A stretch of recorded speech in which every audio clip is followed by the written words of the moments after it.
요한계시록 20장 2절부터 6절까지 말씀입니다.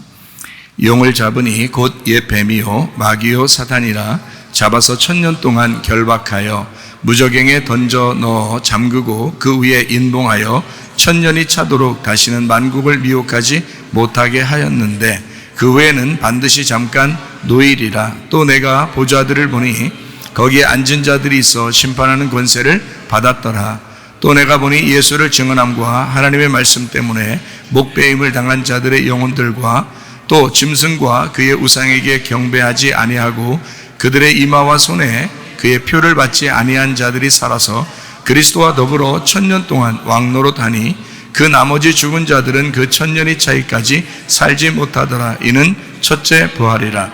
이 첫째 부활에 참여하는 자들은 복이 있고 거룩하도다. 둘째 사망이 그들을 다스리는 권세가 없고 도리어 그들이 하나님과 그리스도의 제사장이 되어 1000년 동안 그리스도와 더불어 왕노릇하리라. 이래서 이제 1000년이 나오는 것입니다. 성경 1000년왕국이라고 하는 게 요한계시록 20장에 특별히 이렇게 나오는데 이 1000년이라고 하는 게 참 중요해요. 그래서 1000년 왕국에 대한 이야기를 가지고 사람들이 교리를 많이 만듭니다. 그런 교리를 많이 만드는데 거기에서 신학자들이 만드는 그 교리 때문에 사실 다 나누어져요. 그 교리가 이제 세대주의 전천년설, 또 역사주의 전천년설, 또 무천년설, 또 후천년설, 이렇게 네 가지의 천년설로 교리를 만들어서 이제 신학자들이 가르치고 있어요. 그러다 보니까 자기는 세대주의 전천년설이 좋아, 자기는 후천년설이 좋아, 자기는 무천년설이 좋아, 자기는 뭐 역사적 전천년설이 좋아, 또는 그렇게 이제 자기들이 좋아하는 것을 따라서 이제 자기들이 이제 노선을 잡죠. 그러다 보니까 이제 성경이 이제 4분 5열이 되는 거예요. 그리고 성도들도 4분 5열이 됩니다. 그래서 그 목사가 이제 자기는 세대주의 전천년설이다 잡으면, 그러면 이제 거기 성도들은 다 거기를 따라가는 거예요. 목사가 이제 후천년설을 좋아하게 되면 그러면 다 이제 따라가게 되죠. 무천년설을 좋아한다 그러면 다 이제 거기를 따라가게 되고요. 역사적 전천년설을 이제 목사가 잡으면 다 이제 거기를 따라가는 거예요. 이게 너무 복잡합니다. 성경을 있는 그대로 이렇게 봐야 되는데, 참 사람들이 이제 정한 어떤 규칙들이 있어가지고 거기에 이제 해당되지 않는 사람들을 이상하게 보니까, 그러니까 서로 이제 경계하면서 그 천년왕국에 대한 이야기를 조심스럽게 이제 얘기를 하죠. 그래서 목사님들도 서로 만나면 이거 가지고 이제 분쟁을 하거나 하지는 잘 않습니다. 왜냐하면 이거는 이제 교리적인 문제고 성경 신학적인 문제이기 때문에 굉장히 예민하죠. 그러다 보니까 사람들이 다루기도 좀 어려워하고 그렇습니다. 왜냐하면 나누어져 있으니까, 이렇게 네 가지로 나누어져 있으니까. 미국에 이제 어떤 큰 신학교가 있는데 그 신학교는 세대주의 전천년설을 딱 정해놓고 이것을 이제 가르쳐요. 그것을 주장하지 못하면, 다시 말하면 이제 학생 중에서 난 세대주의 전천년설을 싫은데요, 안 따르고 싶은데요, 그러면 이제 졸업을 못합니다. 그 학생. 그만큼 이제 그 중요하다는 거죠. 왜냐하면 자기들이 정해놓은 그 규칙에 해당되지 않으니까 이제 졸업을 안 시키는 거죠. 그거는 이제 인정하겠다라고 하면 이제 졸업을 시키는 거예요. 그만큼 이제 천년왕국이라는 게 중요한 거죠. 그런데 이제 제가 성경을 이렇게 보면서 너무 복잡하게 사람들이 이렇게 나누는 거를 이렇게 나눌 필요가 사실 없었는데, 그런데 이렇게 나눠져 있구나 이런 생각을 이제 하게 되고 보게 됩니다, 성경을. 그래서 1000년 동안 그리스도와 더불어 왕노릇한다. 그리고 첫째 부활에 동참한 사람, 뭐 이런 얘기한다요. 첫째 부활은 예수님의 부활을 의미하는 거고, 거기에 동참한 사람들은 그리스도의 교회를 의미하는 것입니다. 간단한 거예요. 그러면 이제 그 1000년이라는 1000년 왕국 할 때, 왕국은 나라죠. 왕국, 나라죠. 그러면 이제 1000년이라는 게 하나님이라는 얘기고요. 그 하나님 왕국이라고 하면 되죠. 그러니까 하나님 왕국에 들어간다 이렇게 하면 되고요. 그 나라에 들어가지 못한, 첫째 부활에 동참하지 못한 사람은 아직 죽어 있는 거잖아요. 그러면 이제 못 들어가잖아요. 그러니까 죽어 있는 자들이 나오는 거예요. 예. 나머지 죽은 자들이. 그리고 거기서 이제 살아있는 사람들은 천년의 왕국에 들어가 있고 그 안에 있으면 하나님 왕국에 들어가 있는 거니까 하나님 왕국에 들어가 있는 것은 여러분과 제가 지금 하나님 왕국에 들어와 있거든요. 그래서 이걸 천년이라고 그러는 거예요. 이것이 이제 마지막, 2000년이 마지막 때 될 때 주님이 오시는 어떤 그 재림이나 또는 마지막 왕국이 이루어지는 그 이제 시점에 한번 환란이 임한다. 이제 이런 얘기들이 성경에 있죠. 그래서 요한계시록에서도 똑같이 어떤 환란 이런 것들이 있습니다. 전쟁 마당을 위해서 아마겟돈 전쟁이 있는 거고요. 그리고 마지막 환란을 위해서 곡과 마곡의 전쟁이 있습니다. 그러니까 이게 구약에도 나와 있지만 신약에도 나와 있는 얘기들이죠. 그러니까 다 연관성이 있는 얘기예요. 그러니까 마지막 환란, 이것이 왜 천년왕국이 다 천년왕국이 완전한데 왜 그 또 환란이 또 오는가라고 하는 것은 지금 천년왕국을 이제 잘못 생각을 하게 되면 진짜 1000년을 이제 하루 이틀 3일 이런 식으로 계산해서 1000년을 계산하기 때문에 그렇습니다. 그렇게 하면 오해가 쉽죠. 근데 지금 나에게 말씀하시는 하나님이니까 그 1000년이 하나님 나라고 하나님 나라 1000년 왕국 하나님 나라의 왕국에 우리가 들어와 있다라고 한다면 지금 영원한 1000년 왕국으로 들어간다는 것은 지금 이제 하늘나라를 얘기하는 거고요. 지금 이 땅의 1000년 왕국은 교회를 의미하는 것입니다. 그러면 이곳에 이제 우리가 와 있으니까 우리는 첫째 부활에 동참한 사람이 돼야 되겠죠. 그래서 첫째 부활에 동참한 사람은 천년왕국에 지금 들어와 있다. 이렇게 이야기하면 아주 간단한 얘기거든요. 아주 간단한 얘기를 너무 복잡하게 만들어 놓은 거예요. 그러니까 보는 사람도 복잡하고 말하는 사람도 복잡하고 그렇게 만들어 놨어요. 그게 신학이라고 그래요. 신학은 교리적으로 만들어서 아주 성경을 자꾸 이렇게 나누죠. 자기들은 쉬운지 모르겠지만 성경은 보통 성도들이 읽도록 만들어 놨는데 이 보통 성도들이 읽을 수 있는 성경책을 너무 어렵게 만들어 놓으니까 아무도 못 읽고 힘들죠. 그렇게 하면 안 되죠. 모든 사람이 읽을 수 있도록 만들어 놔야 되는데 너무 어렵게 해놨다. 그걸 신학이라고 그럽니다. 신학. 우리는 주님의 은혜로 사는 사람들이라 성경을 쉽고 편하게 볼 수 있는 사람들이 돼야 되겠죠. 그러니까 성경을 그렇게 이해해야 되죠.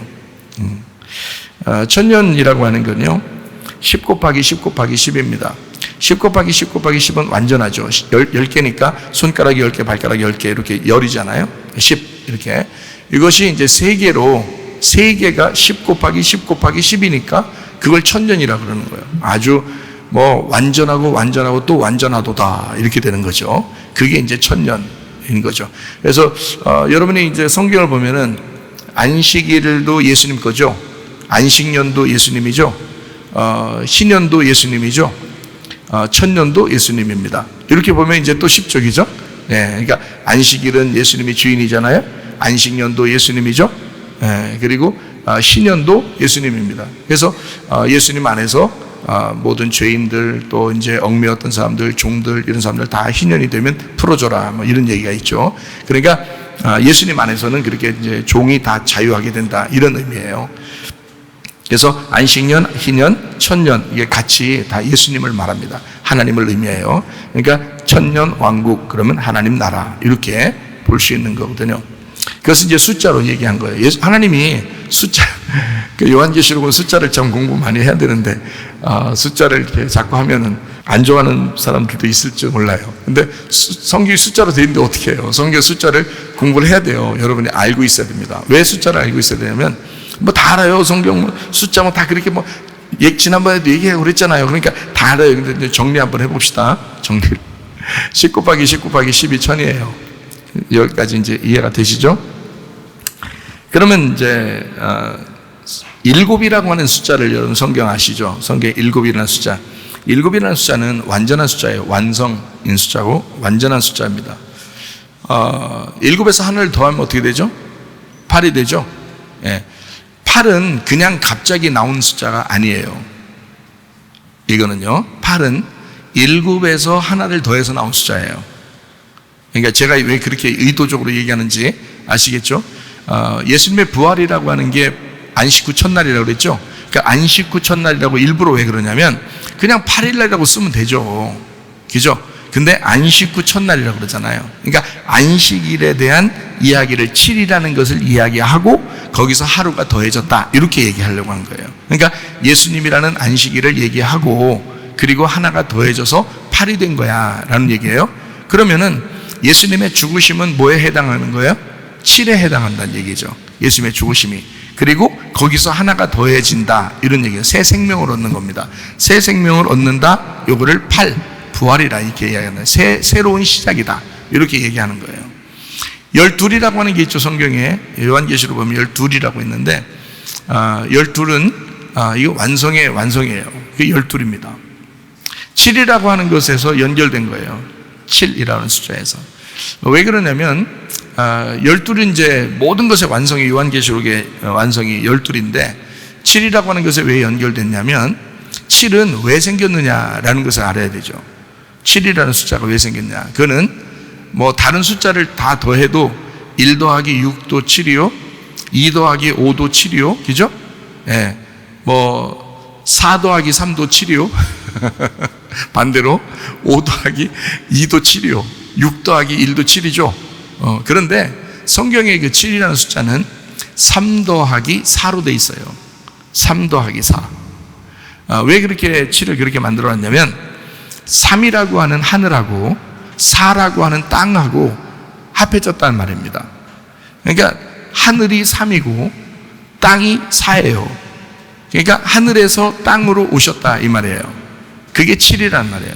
그러니까 숫자가 그냥 생긴 게 아니겠죠. 여러분이 아시겠지. 3이라는 하늘에서 땅이라는 4로 오셨다. 그러면 이제 땅하고 하나가 됐죠. 이렇게 맞죠, 그죠?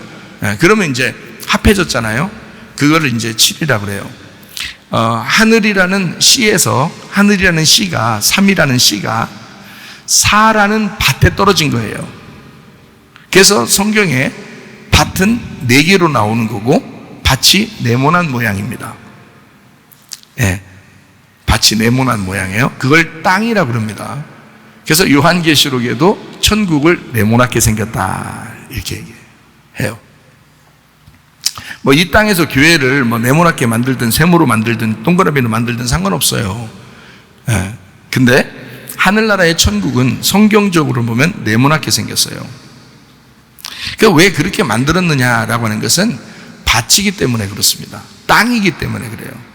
그래서 하늘나라에 올라가면, 성경의 요한계시록에 보면 하늘에 올라가면 바다가 있다 없다, 바다가 없다 그러잖아요. 그죠? 왜? 땅만 있다는 거예요. 땅만 있다. 그러니까 바다가 없고 땅이 있다는 것을 얘기하기 위해서 그런 거예요. 그럼 땅이 있으니까 네모나야 되겠죠? 그래서 그거를 12 해가지고 144로 만드는 거예요. 예. 그러니까 일부러 그렇게 성경을 쓴 거예요. 왜냐하면 창세기부터 여기까지 다 맞추어 나가야 되기 때문에 그런 거죠. 창세기에 동산이 하나 있었어요. 무슨 동산이죠? 에덴 동산. 어떻게 생겼을까요? 네모나게 생겼을까요? 동그랗게 생겼을까요? 네모나게 생겼어요. 그래서 4개의 강을 중심으로 이렇게 만들어졌다라고 얘기한 거고, 그거를 하나님의 밭이라 그러는 거예요. 에덴 동산이라고. 거기서 타락했죠.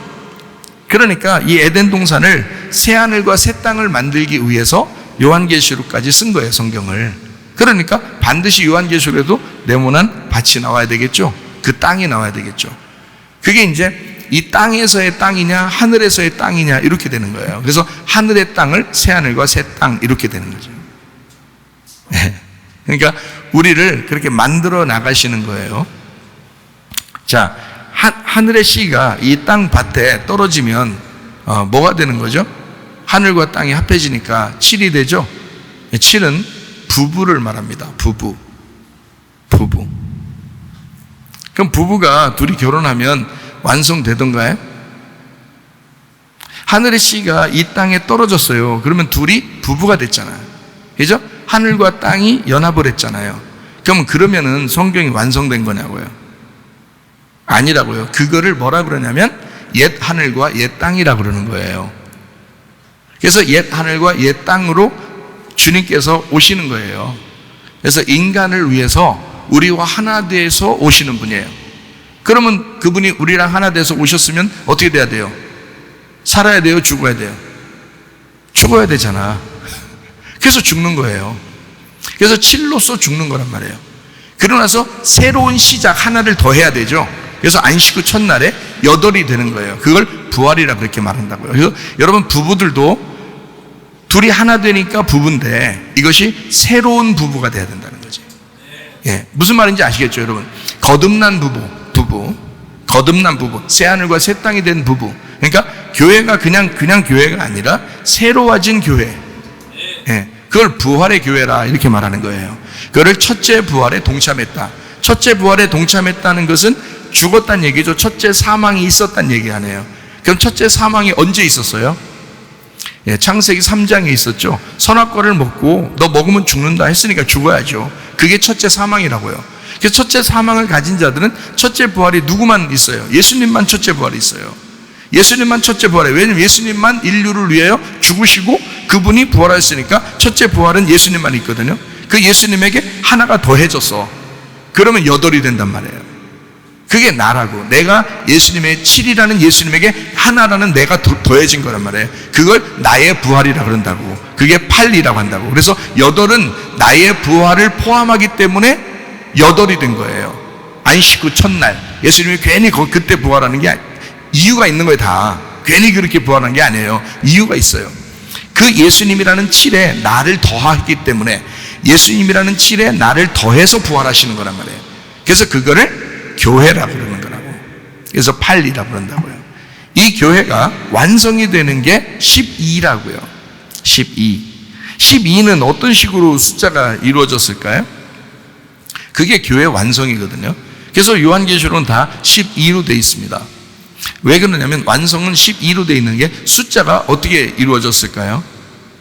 예, 숫자가 12는 2 곱하기 6도 되고 그죠? 4 곱하기 3도 되는데 이거 숫자는 어떤 식으로 정해야 된다고?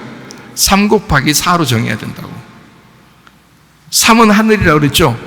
이 땅에 4는 땅이라고 그랬죠? 밭이라고 그랬죠? 그러면 하늘의 씨가 이 땅 내 밭에 들어와야 되겠죠? 들어와서 내가 죽어서 다시 부활한 완성이 됐을 때 12가 된다고요.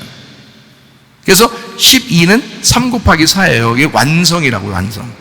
완전한 완성, 하늘의 완성을 12라고 그러고요. 이 땅에서 하늘에서 이 땅에 내려와 씨를 심어주시는 예수님은 땅의 완성이란 말이에요. 그걸 7이라 그런다고. 그래서 땅에서 창조도 다 7로 돼 있죠. 왜냐면 창조가 이 땅의 완성이잖아. 창조를 이 땅을 위해서 창조했지 그러면 하늘을 위해서 창조했겠어요?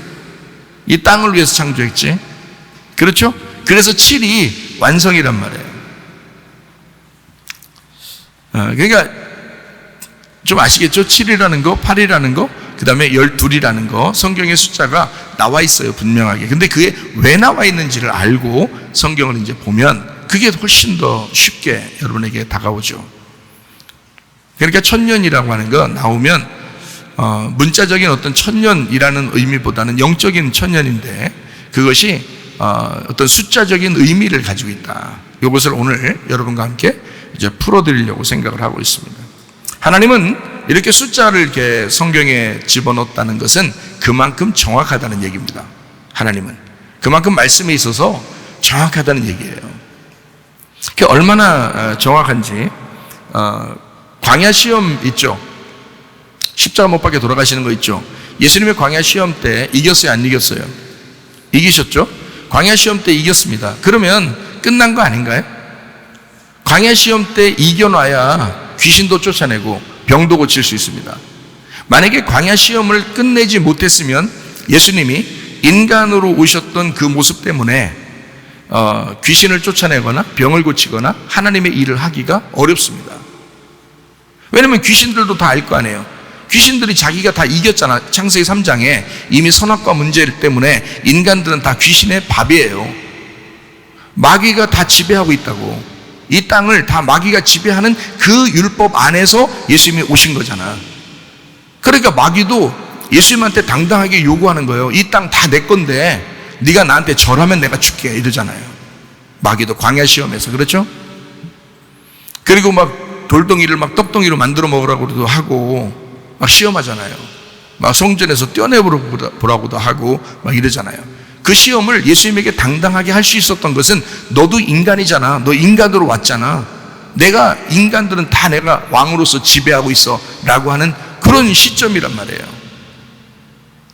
그러니까 거기서 예수님이 이 세 가지 시험을 이겼어요, 졌어요? 이겼다고요. 이겼으니까 마귀가 그때부터 굴복당하는 거예요. 그때부터 굴복당하니까 예수님만 나타나면 귀신이 떠는 거야. 이해가 돼요? 만약에 광야 시험에서 이기지 못했다면 귀신이 왜 떨어요? 생각해봐요. 마귀가 떨 이유가 없죠? 예수님을 막 자기 밑으로 집어넣으려고 하겠죠. 계속 시험하려고 하겠죠. 그러나 시험을 이겨버렸단 말이에요. 첫째 아담은 시험에 졌지만 창세기 3장에서 예수님은 마태복음 4장에서 시험을 이기셨단 말이에요. 그게 광야 시험 승리란 말이죠. 정확하죠? 그럼 그거 끝났잖아요. 그러면 광야 시험에서 끝났으면 그러면 됐잖아요. 십자가 왜 죽나요? 십자가에 달려 돌아가셔야 된다고요. 왜?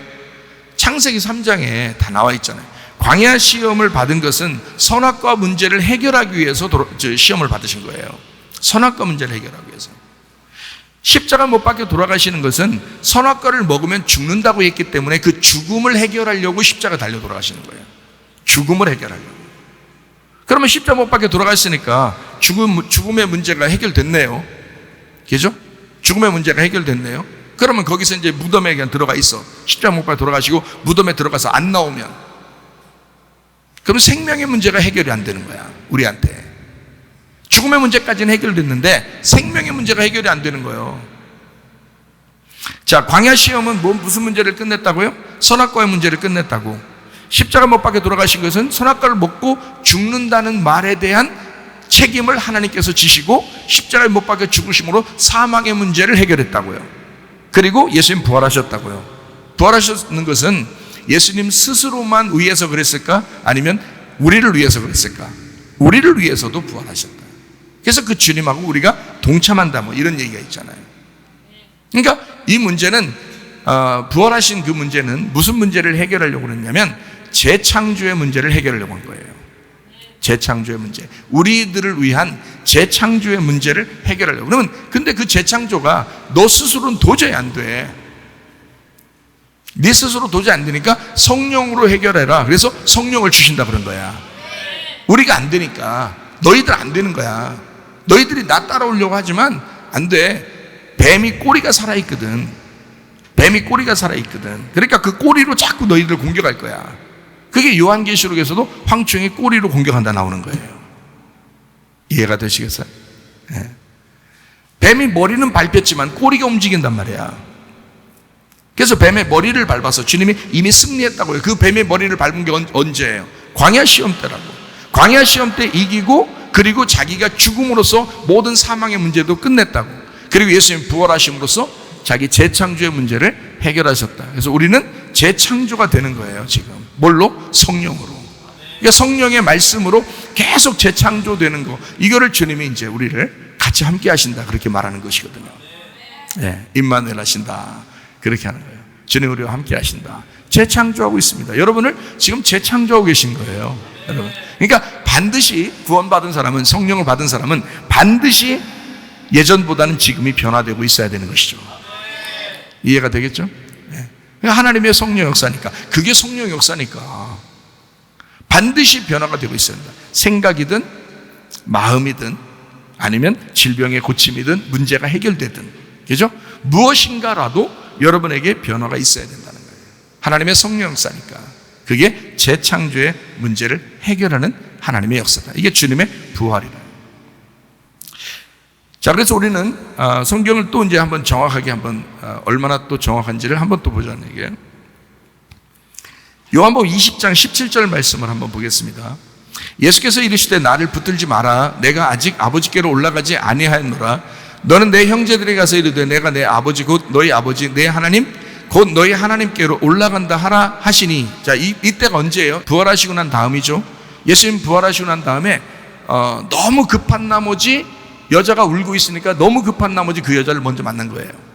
그 여자를 만나니까 원래는 안 만나고 갔다 와야 되는데 원래 안 만나고 갔다 오면 되는데 문제가 별로 없는데 세상에 이런 말이 써 있는 거예요. 왜냐하면 너무 급하니까, 너 울고 있으니까. 예수님 또 정에 약하잖아. 예수님 정에 약하시잖아요. 그러니까 이 예수님이 눈물 흘린 여자를 그냥 두고 떠나실 리가 없죠. 보통 남자도 안 떠나는데. 근데 예수님, 진짜 상남자 예수님이 떠나시겠어요? 못 떠나죠. 예. 그 상남자는 의상자예요. 그래서 위에서 나신 분인데 이 위에 나신 이 상남자가 떠나시겠냐고, 못 떠난다고. 그래서 그 여자를 만나준 거예요. 만나줬더니 아니다 그러니까 이 여자가 화락 붙들면서 붙들으려고 이제 하는 거죠. 붙들으려고 하면서 예수님 너무 좋으니까 막 예수님 붙들으려고 하는 거예요. 그러니까 예수님께서 붙들면 안 된다, 만지면 큰일 난다. 이런 예수님이 요한복음 20장에 그 도마에게는 나타나가지고 자기 손 만지라 그러죠. 옆구리에 손 넣으라 그러고, 그죠? 이거 여자 차별하는 거예요, 이거? 이러면 안 되잖아. 그죠? 그러니까 예수님이 이 여자를 만난 시점하고 도마를 만나는 시점이 약간 차이가 있단 말이에요. 그 시간적 차이가 있어요. 며칠이 지났다. 응? 여기에요. 그러니까 이 여자를 만난 거하고 예수님이 도마를 만날 때 요 때의 그 사이에 무슨 일이 있었던 거죠. 그죠? 무슨 일이 있었던 거예요. 그래서 예수님이 만지라고 했던 거예요. 도마 보고는. 자, 왜 그럼 이런 이제 이야기를 했느냐. 제가 여러분에게 하나님이 얼마나 숫자적이고 정확한 것이냐라고 하는 것을 얘기하기 위해서 여러분에게 얘기했는데, 광야 시험과 십자가의 사건과 그리고 부활의 사건이 우리에게 그 뭔가 그 주는 의미가 좀 있다. 이걸 우리가 지금 얘기했었죠, 그죠? 마찬가지로 이것도 마찬가지예요. 예수님께서 이제 십자가 못 박혀 돌아가시고 그리고 부활하시고 난 다음에 십자가 못 박혀 돌아가실 때는 요한복음 19장이고요. 요한복음 20장에는 이제 부활하시고 난 다음이고, 이것을 왜 요 사이에 이런 무슨 일이 벌어졌냐면 히브리서 9장을 한번 봐야 됩니다. 히브리 9장 7절을 한번 보겠어요. 오직 둘째 장막은 대제사장이 홀로 1년에 한 번 들어가되 자기와 백성의 허물을 위하여 드리는 피 없이는 아니야. 피를 가지고 가야 대제사장이 지성소에 들어갈 수 있어요. 그러면 이 땅의 지성소는 어디의 그림자죠? 이 땅의 지성소는 어디에 있는 그림자예요? 하늘의 지성소의 그림자란 말이에요. 그러면 하늘 지성소에도 누군가가 들어가야 되겠죠? 누구 피를 가지고? 예수 피를 가지고 예수님이 대제사장으로서 하늘 지성소에 들어가셔야 된다고요. 그게 들어가야, 거기에 들어가서 피를 하늘의 지성소에 발라야, 자기 피를 확인시켜야 이 인류가 구원받는 거예요. 인류가 용서받는 거야. 거기까지 들어가기 전까지는 용서가 안 돼요. 인간들은 예수의 피가 없이는 인간들은 용서가 안 돼. 그렇다고 예수님 십자가 못 박혀 돌아가실 때 피를 흘렸다고 다 용서됐느냐?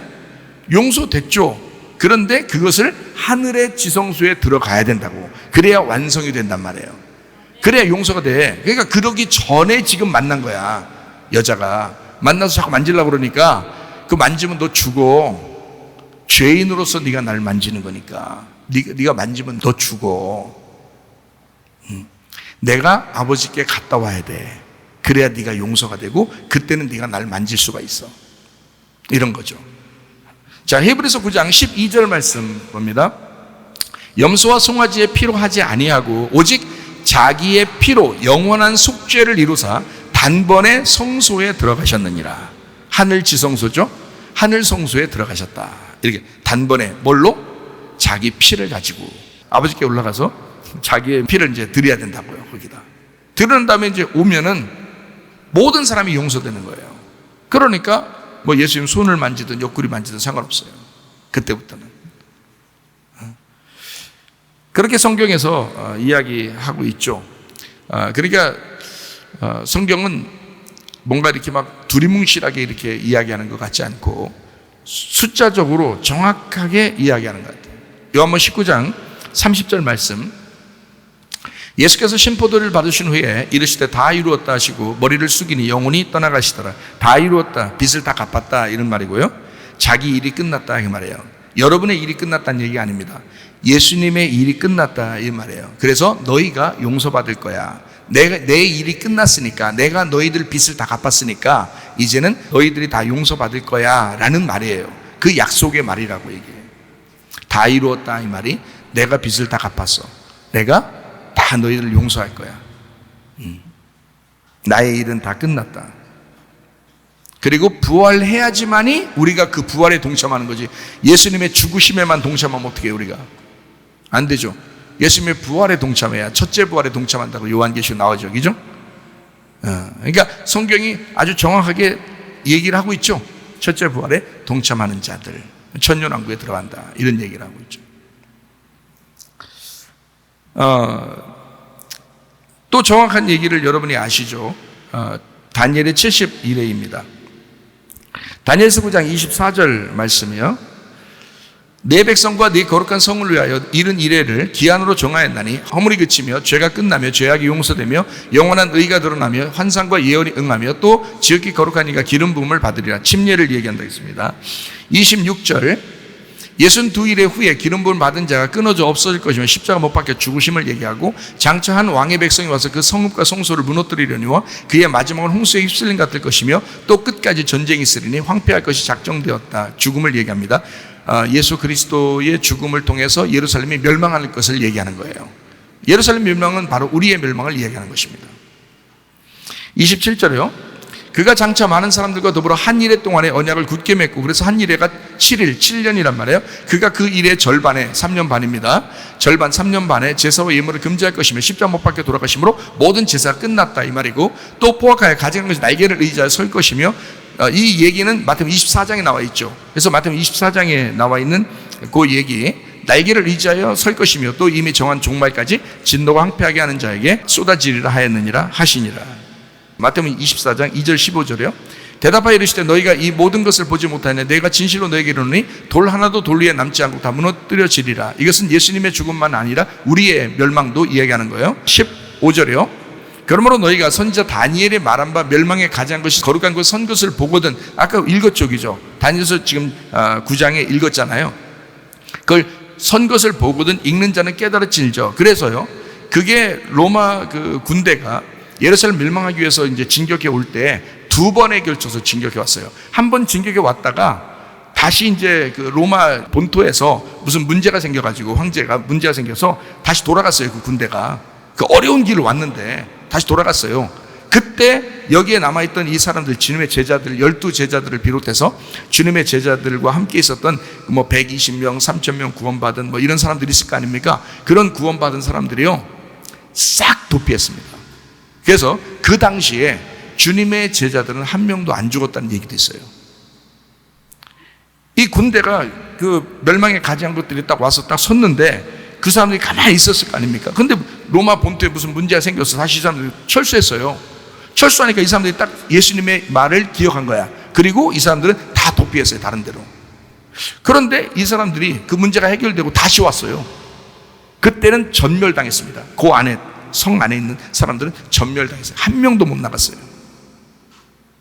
그래서 그 요세푸스 그 전쟁사에 기록된 것을 보면 애기들 뭐 이렇게 우는 애기들 있잖아요. 그럼 애기들을 이제 안고 그 성을 포위하니까 나오는 애들 있잖아요.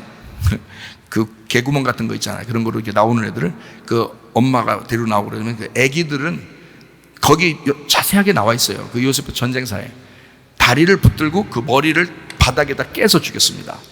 이게 그대로 나와 있어요. 엄마들이 이제 임신해가지고 나온 사람들이 있어요. 임신하면 애기 이렇게 나오잖아요. 그러면 거기에서 금은 보화 같은 거를 이렇게 막 빵하고 섞어가지고 막 생겨가지고 나중에 이제 나와서 그걸 사용하려고 그렇게 먹은 사람들이 있대요. 그 당시에. 그래서 이거를 이제 누가 먹은지 모르잖아. 근데 임신한 배를 가지고 있는 사람들 그런 거 먹고 이렇게 됐다라고 이제 판단을 하고 배 임신해서 나온 사람들은 다 여자들, 남자들 어른들은 나오는 사람 다 배를 갈랐답니다. 이 속에 뭐 먹었나 해서 금은 보화가 거기에 있나 해서. 왜냐면 예루살렘이 굉장히 번성할 때는 금은 보화가 많았으니까. 그래가지고 이거를 갖다가 다 갈라서 다 갈랐대요. 이 배를. 이 전쟁사에 기록되어 있습니다. 근데 주님의 제자들은 하나도 죽지 않았다. 왜? 이 말씀 때문입니다. 성경에 정확하게 이루어진 AD 70년에 정확하게 이루어진 사건들이에요. 이게 역사적으로 엄청난 일입니다. 이게 다니엘서에 예언되어 있었고 예수님도 예언했어요. 그리고 이게 그대로 예루살렘에 이루어졌습니다. 성경이 얼마나 정확합니까? 요한복음 2장 19절 21절 말씀이요. 예수께서 대답하여 이르시되 너희가 이 성전을 헐어라. 내가 사흘 동안에 일으키리라. 그러나 예수는 성전된 자기 육체를 가리켜 말씀하신 것이다.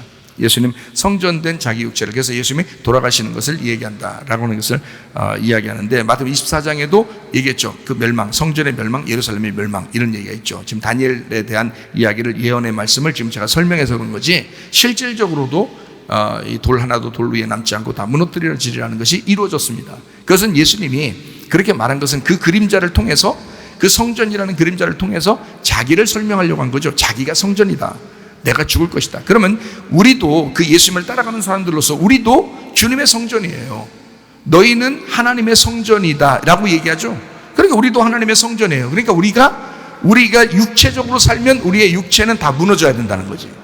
돌 하나도 남지 않고 다 무너져야 된다. 그리고 새 성전이 돼야 된다는 거예요. 그게 요한계시록이라고. 그걸 만드시는 거란 말이에요. 마태복음 15장 22절부터 28절까지 말씀. 가나안 여자 하나가 그 지경에서 나와 소리질러 이르되 주 다윗의 자손이여 나를 불쌍히 여기소서, 내 딸이 흉악하게 귀신 들렸나이다 하되, 예수는 한 말씀도 대답하지 아니하시고 제자들이 와서 청하여 말하되 그 여자가 우리 뒤에서 소리를 지르오니 그를 보내소서.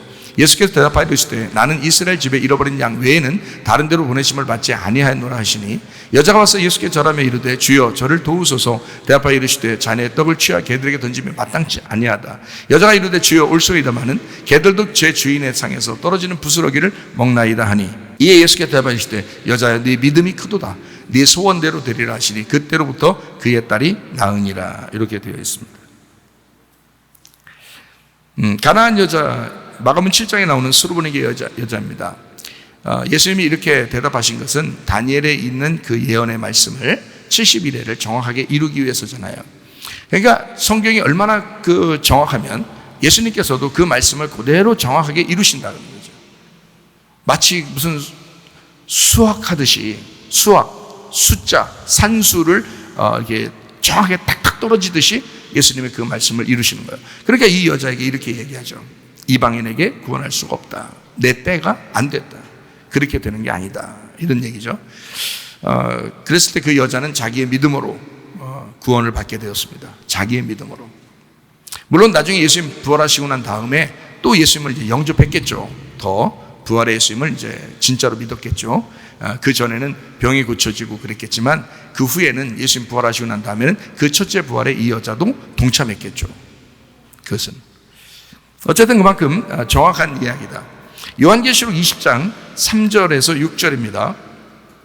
무저갱에 던져 넣어 잠그고 그 위에 인봉하여 1000년이 차도록 다시는 만국을 미혹하지 못하게 하였는데 그 후에는 반드시 잠깐 노일이라. 또 내가 보좌들을 보니 거기에 앉은 자들이 있어 심판하는 권세를 받았다. 또 내가 보니 예수를 증언한가 하나님의 말씀 때문에 목배임을 당한 자들의 영혼들과 또 짐승과 그의 우상에게 경배하지 아니하고 그들의 이마와 손에 그의 표를 받지 아니한 자들이 살아서 그리스도와 더불어 1000년 동안 왕노릇하니 그 나머지 죽은 자들은 그 1000년의 차이까지 살지 못하더라. 이는 첫째 부활이라. 이 첫째 부활에 참여하는 자들은 복이 있고 거룩하더라. 둘째 사망이 그들을 다스리는 권세가 없고 도리어 그들이 하나님과 그리스도의 제사장이 되어 1000년 동안 그리스도와 더불어 왕노릇하리로다. 첫째 부활이라고 하는 예수님, 그 예수님에게 동참한 사람들, 이런 얘기죠.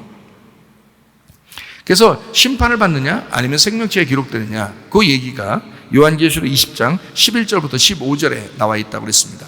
또 내가 크고 흰 보좌와 그 위에 앉으신 이를 보니 땅과 하늘이 그 앞에서 피하여 간 데 없더라. 또 내가 보니 죽은 자들이 큰 자나 작은 자나 그 보좌 앞에 서 있는데 책들이 펴 있고 또 다른 책이 펴졌으니 그 생명책이라. 죽은 자들이 자기 행위를 따라 책들에 기록된 대로 심판을 받으니 바다가 그 가운데서 죽은 자들을 내주고 또 사망과 음부도 그 가운데서 죽은 자들을 내주게. 각 사람이 자기 행위대로 심판을 받고 사망과 음부도 불못에 던져지니 이것이 둘째 사망 곧 불못이라. 누구든지 생명책에 기록되지 못한 자는 불못에 던져진다. 이렇게 책들과 생명책이 나온다. 그래서 우리는 책들에 기록된 사람이 되는 게 아니고 생명책에 기록된 사람이 되어야 된다. 생명책이라고 하는 건 진리의 말씀을 얘기하는 거예요. 그냥 책들은 율법을 의미하는 것입니다. 쉽게 얘기해서 그렇게 나누는 거예요. 율법에 해당되면 우리는 심판받는 거고, 여러분 종의 삶을 사는 거고요. 생명책에 기록되면 주님의 하나님의 아들이 됩니다. 그리고 진리 가운데 거하는 사람이 돼서 우리는 천국에 들어갈 수 있게 되는 거죠. 천년왕국. 그러니까 생명체에 기록된 사람들이 다 되셔야 합니다. 다니엘서 9장 24절에 70일에 대한 이야기를 해요. 내 백성과 내 거룩한 성을 위하여 70일을 정했다. 70일을 정했다. 이런 이야기를 하죠. 70일에가 어떻게 이루어졌다고 숫자적으로? 3 더하기 4 곱하기 10입니다. 3 더하기 4가 7이잖아요. 7 곱하기 10 하면 70이죠. 그래서 71입니다. 3 더하기 4 곱하기 10. 그러니까 3 더하기 4 곱하기 10 이렇게 70. 누가복음 10장 1절입니다. 그 후에 주께서 따로 70인을 세우사, 70 제자를 말하죠. 70입니다. 예수님이라는 7 곱하기 10입니다. 창세기 46장 27절. 애굽에서 요셉이 낳은 아들은 2명이니 야곱의 집사람으로 애굽에 이른 자가 모두 70명이었더라. 네, 70명. 이스라엘 그 백성, 야곱의 자손들 70명이다. 이렇게 기록을 일부러 하죠. 왜? 주님의 사람들이니까. 주님의 제자들도 마찬가지고요. 12제자도 물론 있죠. 그런데 70제자 이렇게 써놓죠. 성경에요. 7이라고 하는 숫자가 완전이라는 숫자라고 했죠, 제가. 그게 3 더하기 4라고 이야기를 했습니다. 3 더하기 4. 창세기의 창조가 며칠 있었어요? 7일 있습니다. 7일 날에는 뭐 했어요? 예, 완성을 했다. 그래가지고 안식했다. 그러죠. 그죠? 안식이라는 게 완성된 거예요. 완성됐다, 완전해졌다, 마쳤다. 모든 일이 완성이 되었다. 그래서 7이라고요. 7일 날. 그래서 안식한다. 안식일은 며칠이에요? 7일입니다. 누가복음 6장 5절 말씀. 또 이르시되 인자는 안식일의 주인이다. 그러면 안식일이라는 7일이라는 것도 주인이 예수님이네요. 그래서 7일이라는 자체를 예수님은 자기라고 얘기를 합니다. 소개하는 거죠. 요한복음 4장에 사마리아 여자가 6명 남편이 있었는데 7번째로 예수님이 오셨죠. 그러니까 7. 요한복음 2장에 보면 가나의 혼인잔치에 항아리가 몇 개? 6개. 그리고 나머지 오신 분이 예수님. 그러니까 7이죠. 그러니까 항상 예수님은 자기를 소개할 때 7이라는 것을 소개하죠. 하늘에서 이 땅에 씨를 심기 위해서 오셨다. 내가 씨다. 하늘의 씨다. 하늘의 씨가 이 땅 너의 밭에 내가 심겨줘야 된다. 예. 그래서 너와 내가 부부가 돼야 된다. 이런 얘기죠. 부부가 되는데 예수님 죽으면 하나죠. 같이 죽은 거죠.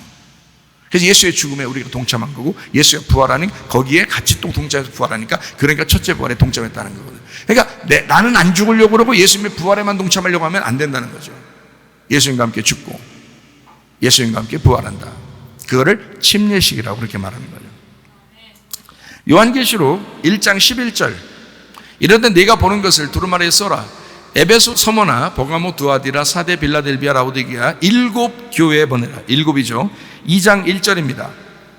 에베소 교회 사자에게 편지하라. 오른손에 있는 7 별을 붙잡고 7 금초대 사이를 거니시느니, 예수님이죠. 7 교회, 7 별, 7 등잔대, 예수님 7. 5장 6절. 내가 보니 보좌와 네 생물과 장로들 사이에 한 어린 양이 있는데 일찍 죽임당한 것 같은데, 그 7 뿔과 7 눈이 있는데 이 눈들은 온 땅에 보내심을 받은 하나님의 7 영이더라. 7 뿔, 7 눈, 7 영. 7이죠. 이게 어떻게 숫자가 어쩔 수 없죠. 성경에 숫자가 다 이렇게 돼 있으니까 숫자를 알아야 되는데, 숫자 알면 뭐 하는데요? 그런데 숫자를 알고, 그리고 그 숫자에 그 주님께 내가 동참을 해야 된다는 얘기예요. 네. 6장 1절입니다. 내가 보매 어린 양이 7인 중에 하나를 떼시는데 7인이 나오죠. 8장 6절입니다. 7 나팔을 가진 7 천사가 그러죠. 나팔 불기를 준비하다. 7 나팔, 7 천사 이렇게 되어 있습니다. 16장 1절. 또 내가 들으니 성전에서 큰 음성이 나서 7 천사에게 말하되 너희는 가서 하나님의 진노의 7 대접, 진노의 7 대접도 7 대접이다. 이렇게 되어 있습니다. 7이죠. 요한계시록 20장 2절부터 6절까지 말씀은 천년 왕국에 대한 이야기 나서 1000입니다. 1000. 10 곱하기 10 곱하기 10이죠. 천년 왕국 1000이라는 얘기고요. 자, 이제 12를 우리 한번 성경을 한번 숫자를 한번 볼까요? 요한계시록에 있는 거, 요한계시록 12를 한번 보겠습니다. 21장입니다. 21장은 상당히 독특해져. 거기가 새하늘과 새 땅이 되는 천국인데, 이 21장에 나오는 12절을 봅니다. 크고 높은 성곽이 있고 12문이 있는데, 12문이에요. 문에 12천사가 있어요. 그 문들 위에 이름이 있는데 이스라엘 자손 12지파의 이름들이래요. 자, 다 12로 돼 있죠. 그죠? 네, 12문, 12천사, 12지파 12로 돼 있습니다. 새하늘과 새 땅은 그렇게 돼 있어요. 아까 7이라는 말하고 좀 다르죠. 요한계시록 21장, 22장에는 새하늘과 새 땅인데 거기에는 7이라는 게 등장할 이유가 없는 거죠. 왜냐하면 12이라는 것이 완성돼서 완전하게 다 모든 게 끝났으니까, 끝나고 시작돼서 완성됐으니까, 그러니까 12로만 나온단 말이에요. 7이 안 나오고. 21장 14절, 그 성의 성곽에 12 기초석이 있죠. 그 위에 어린 양의 12사도, 12이름 있죠. 12기초석, 12사도의 이름, 12입니다. 21장 16절이요. 그 성은 네모가 반듯한데 길이와 너비가 같대요. 그 갈대자로 그 성을 측량하는데 12,000 스타디온이래요. 길이와 너비와 높이가 같아졌어요. 12,000 스타디온. 12,000 스타디온은 어떻게 되어 있는가요? 12이죠. 12 곱하기 1000입니다. 예, 12 곱하기 1000. 다 12로 이루어져야 되기 때문에 그런 거예요. 21장 17절이요. 그 성곽을 측량하는데, 하늘나라 성곽입니다. 성곽을 측량하는데 144규빗이래요. 사람의 측량, 천사의 측량이래요. 그러니까 144는 어떻게 이루어졌다고요? 12 곱하기 12입니다. 14만 4천 명이 나오죠. 14만 4천 명이 뭐 7장하고 14장에 나오거든요, 요한계시록에. 그럼 14만 4천 명은 어떻게 이루어졌어요? 144 곱하기 1000입니다. 144는 뭘로 이루어졌다고요? 12 곱하기 12로. 그러니까 12로 이루어진 사람들이에요. 12. 그러니까 예수님이 이 땅에 오셔서 십자가 못 박혀 돌아가시고 부활해서 완성된 모든 그리스도인들, 그게 12이라고요. 12에 해당되는 사람들을 14만 4천 명이라고 그래요. 근데 거기서 14만 4천 명에서 지금 여기 요한계시록 21장 17절에 보니까 144규빗이라고 되어 있죠, 그죠? 이렇게 딱 측량하니까 144로 되어 있어요. 이건 뭐 사람의 측량이지만 천사의 측량이다. 그 사람은 뭐 진정한 사람은 예수님밖에 없으니까, 예? 사람의 측량, 그 천사의 측량이다. 영적인 측량이란 얘기예요. 그러니까 144로 되어 있다 이 말이에요. 그렇죠? 그러면 14만 4천 명이 그리스도인들인데 성경의 요한계시록에 일부러 14만 4천 명을 맞춰 놓으려고 12,000 해가지고 12로 해서 다 모든 것을, 하나님의 사람들을 12로 다 이루어져서 144 곱하기 1000에서 14만 4천 명으로 만들어 놨는데, 근데 여기는 성곽이 144로 돼 있네요. 그럼 어떻게 돼 있어요? 예, 14만 4천 명에서 1000년이 완성된 사람들, 1000년이 완성되니까 그러니까 144만 남는 거예요. 12 곱하기 12. 완전의 완전, 그러니까 엑기스만 남았다니까요. 그게 성곽이란 말이에요. 144년. 1000년이 완성됐다. 1000년이 완성되고 난 다음에, 그래서 천년왕국은 20장에 나오는 거예요. 요한계시록 20장에. 뭔 말이에요? 그래서 그게 완성이 된 21장에는 144가 나오는 거야. 1000년이 완성됐으니까. 그러니까 144만 남잖아요. 21장 19절 20절이요. 그 성의 성곽에 기초석은 각색 보석으로 꾸몄는데, 첫째 기초석은 벽옥, 둘째는 남보석, 셋째 옥수, 넷째 녹보석. 이게 나오죠? 다섯째 옥만호, 여섯째 홍보석, 일곱째 황옥, 여덟째 녹옥, 아홉째 담황옥, 열째 비치옥, 열한째 청옥, 열두째 자수정. 12입니다. 12보석. 그 보석이 바로 여러분과 저입니다.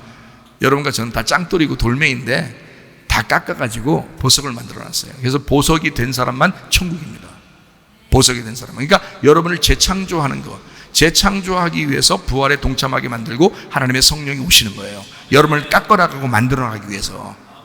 참 놀랍죠. 진짜 눈물 나. 요한계시록 21장 21절 말씀. 그 12문은 12진주래요. 각 문마다 한 개의 진주로 되어 있고, 성의 길은 맑은 유리 같은 정금이더라. 그래서 12진주문이 나옵니다. 12이죠.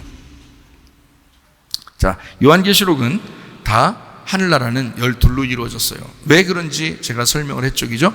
7이 8로 부활해서 12로 완성한 것이다. 이해가 되겠죠? 왜 그렇게 얘기하나? 요한계시록 22장 2절 말씀입니다. 길 가운데로 흐르더라. 강 좌우에 생명나무 있는데 12가지 열매를 맺어요. 달마다 그 열매를 맺고 그 나무 잎사귀들은 만국을 치료하기 위해 있더라. 12가지 열매, 생명나무에 12가지 열매가 있어요. 12입니다.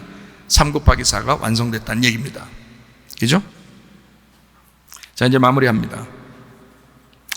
베드로후서 3장 3절부터 13절까지를 우리가 읽고 마치려고 합니다. 자, 먼저 이것을 알지니 말세에 조롱하는 자들이 와서 자기의 정욕을 따라 행하며 조롱하여 이르되 주께서 강림하신다는 약속이 어딨냐? 조상들이 잔도로부터 만물이 처음 창조될 때와 같이 그냥 있다 하니 이는 하늘이 옛적부터 있는 것과 땅이 물에서 나와 물로 성립된 것도 하나님의 말씀으로 된 것을 그들이 일부러 잊으려 함이로다. 이로 말미암아 그때 세상은 물이 넘침으로 멸망하였으되, 자, 이제 옛날엔 물로 멸망했는데 지금은 이제 하늘과 땅은 그 동일한 말씀으로 불사르기 위하여 보호하신 바 되어 경건하지 아니한 사람들의 심판과 멸망의 날까지 보존하여 두신 것이니라. 사랑하는 자들아, 자, 이제 어떻게 됐다? 주께는 하루가 1000년 같고 1000년이 하루 같다는 이 한 가지를 잊지 말아라 라는 말입니다. 구원받아도 똑같지 않느냐라고 하는 사람들이 있다는 거예요. 자, 옛날 세상 있는 대로, 옛 세상이 있는 대로, 너 태어난 대로 지금 그대로 있고, 교회 나와도 교회 나와서 구원받았다고 하고 예수 믿는다고 하고 침례 세례 다 받았다고 하고, 이런 사람들도 야, 옛 세상에 사는 것처럼 그대로 있지 않냐? 너희들 똑같지 않냐? 너희들 생활이 똑같지 않냐? 라고 조롱하는 자들이 있다는 얘기예요. 말세에 조롱하는 자들이 있다. 너희들 옛 창조를 그대로 살고 있지 않느냐? 자, 이런 사람들은 어떻게 된다? 옛 창조는 어떻게 된다? 완전히 불사르기 위하여 준비되었다. 예, 태워버려야 된다. 옛날에는 물로 죽였고 지금은 불로 죽일 것이다.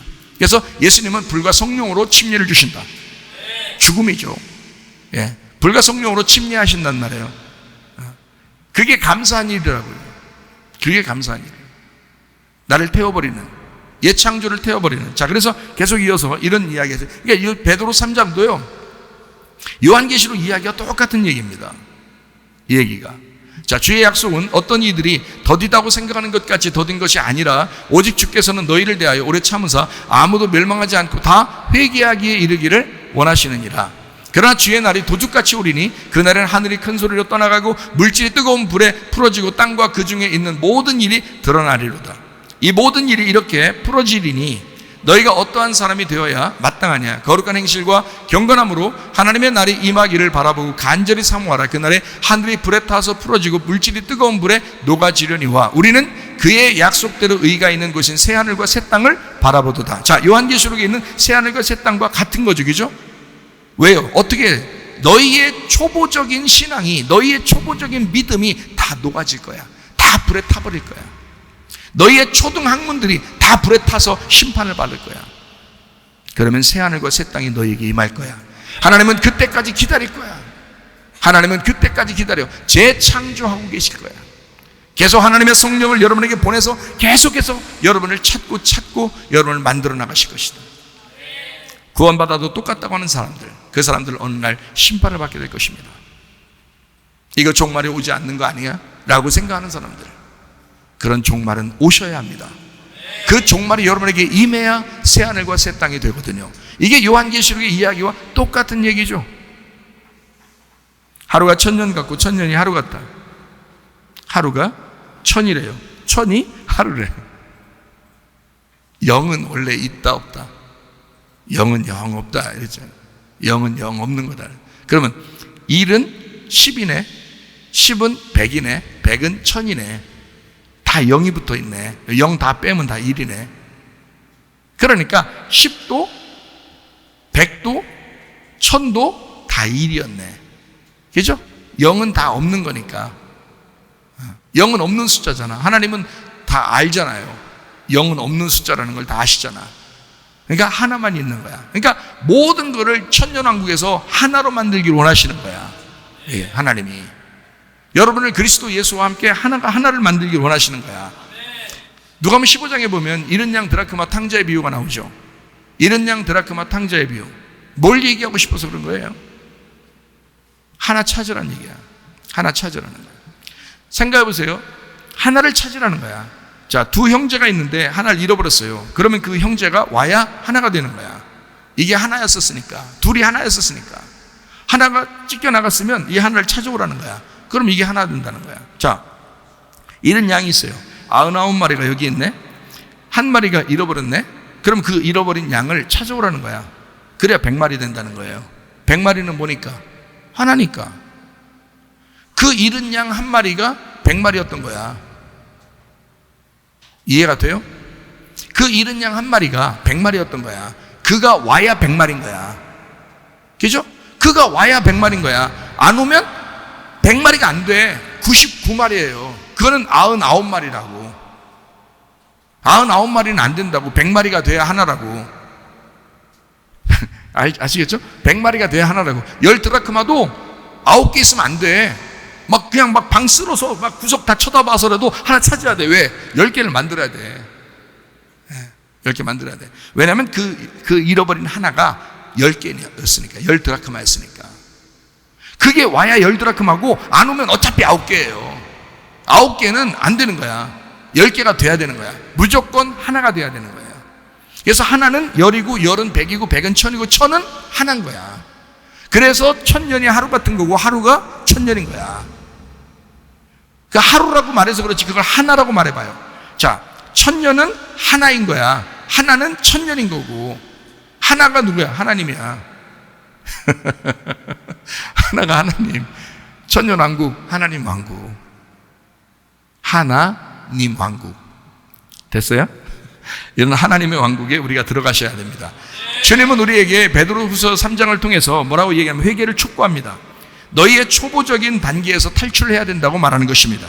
새하늘과 새 땅이 되기 위해서 너희가 천년 왕국이 완성된 자가 되면 너희는 새하늘과 새 땅이 될 거야. 자, 옛날 너희의 하늘과 옛날 너희의 땅이 다 무너지고 새하늘과 새 땅이 될 때까지 하나님의 성령은 여러분에게 늘 와서 일하실 거예요. 하나님의 성령은 끊이지 않고 여러분을 떠나지 않고 임만을 하셔서 여러분과 함께 일하실 것이다.